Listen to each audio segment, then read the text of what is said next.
بنیادی سوال میرا یہ ہے کہ جماعت اسلامی چونکہ ایک مذہبی جماعت کے طور پہ دیکھی جاتی ہے، تو اور ہمارے یہاں مذہبی طبقے کے حوالے سے ایک عام رائے بن چکا ہے، یا مخالفین کی طرف سے بھی یہ رائے آتی ہے کہ مذہبی لوگ ہیں تو یہ کیسے معیشت کو نہیں سنبھال سکتے، یا معیشت کیسے بہتر ہو سکتی ہے، اس کے حوالے سے ان کو کچھ علم نہیں ہے۔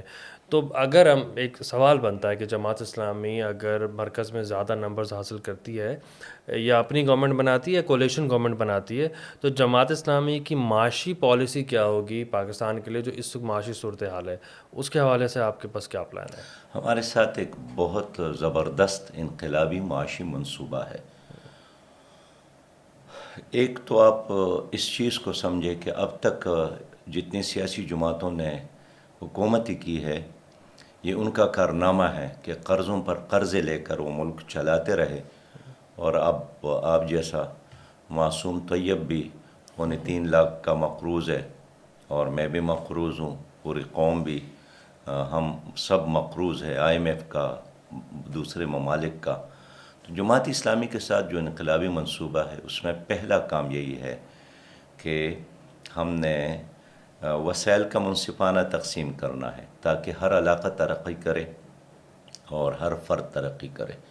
اس وقت آپ جانتے ہیں کہ 98% وسائل پر 2% لوگوں کا قبضہ ہے، یعنی کچھ لوگ ہیں جن کے پراپرٹیز میں، جائیدادوں میں، بینک اکاؤنٹ میں، کارخانوں میں، شوگر ملز میں، پاکستان میں بھی، پاکستان سے باہر اضافہ ہو رہا ہے، اور باقی ساری دنیا، پاکستان کے 25 کروڑ عوام وہ غربت اور فقر اور بے کسی کی لائف گزارنے پر مجبور ہے۔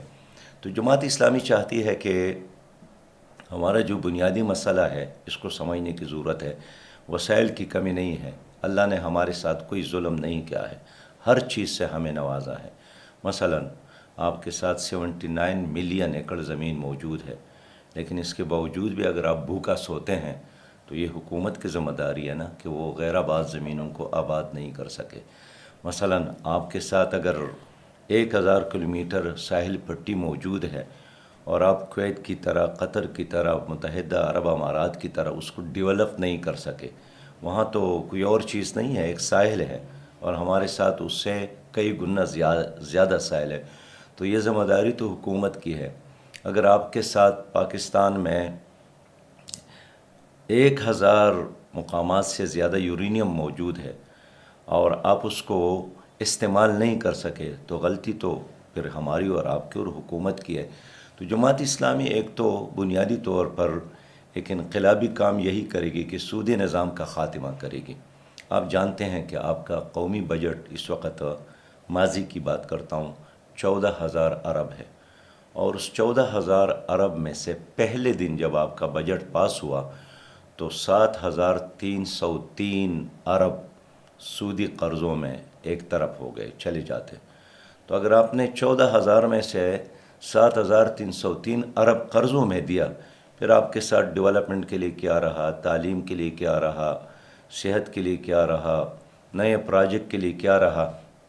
تو ہم چاہیں گے، اللہ نے ہمیں موقع دیا، ہم سودی نظام کو اور قرضوں کی معیشت کو 100% تبدیل کرنا چاہتے ہیں، اور اس کے لیے ہمارے ساتھ ایک جامع پروگرام ہے۔ آپ پوچھیں گے تو میں ہر سیکٹر کے حوالے سے آپ کو بتاؤں گا کہ زراعت کے لیے ہمارا یہ منصوبہ ہے، صنعتوں کی بہتری کے لیے ہمارا یہ منصوبہ ہے۔ انہیں اندازہ کر لے کہ دنیا بھر کی معیشت کو آپ دیکھیں، اس میں بہت بڑا حصہ صنعت سے ہوتا ہے، یعنی صنعتی آمدنی ہمارا صرف 12.1%، یعنی صنعتوں سے ہمارا جو قومی پیداوار میں حصہ بنتا ہے وہ صرف 12.1% ہے۔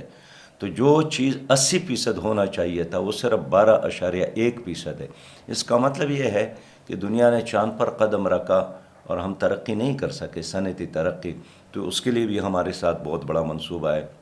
اس طرح ایک ایسا کام جس کے لیے نہ زمین چاہیے، نہ سریا چاہیے، نہ سیمنٹ چاہیے، نہ کوئی بہت بڑی دولت چاہیے، صرف سوچ، عقل اور صلاحیت چاہیے، وہ آئی ٹی کا ہے۔ اب ہمارے پڑوس میں انڈیا ہے، وہ آئی ٹی کے شعبے سے 400 ارب ڈالر کماتے ہیں، اور آپ کتنا کماتے ہیں؟ آپ کو اندازہ ہوا ہوگا، آپ صرف کماتے ہیں 2.25 بلین ڈالر۔ تو ہم اس کو بہت آسانی کے ساتھ 5 سال کے اندر اندر 25 بلین تک پہنچا سکتے ہیں. جو ہمارے ساتھ صلاحیت ہے، جو ہمارے ساتھ زبردست ذہین فتین باصلاحیت نوجوان ہیں، میں یہی کہنا چاہتا ہوں کہ اس طرح مائننگ ہے. خدا کے بندے طیب صاحب، آپ یقین کریں کہ ہم سونا ہے، ہمارے مائن سونے سے زیادہ قیمتی ہے، لیکن ہمارا وہ را مٹیریل کی صورت میں باہر کی دنیا ہم سے لے لیتی ہے اور اس کو ڈیولپ کر کے دوبارہ سونے کی باؤ ہم واپس ان سے لینے پر مجبور ہے. تو شاید کوئی قوم ایسی ہو ہماری طرح جو اپنے ریسورسز کے ساتھ اتنا ظلم کرنے والی ہو، دنیا میں میں نے نہیں دیکھا ہے. اس لیے میں سمجھتا ہوں اور میں بہت اعتماد کے ساتھ کہہ سکتا ہوں، میں 2 بار فائنانس منسٹر رہا ہوں. میں نے اپنی صوبے کو قرض فری صوبہ بنایا تھا خیبر پختونخوا میں، جب میں سینئر منسٹر تھا، فائنانس منسٹر تھا. تو میرا تجربہ بھی ہے اور میرے ساتھ ایک زبردست معاشی ٹیم بھی ہے، پاکستان میں بھی ہے اور اوورسیز پاکستانیوں پر مشتمل ایک ٹیم ہمارے ساتھ انگیج ہے. ہمیں موقع ملا تو ہم قرضوں کی اس معیشت کو 100% تبدیل کر سکتے ہیں.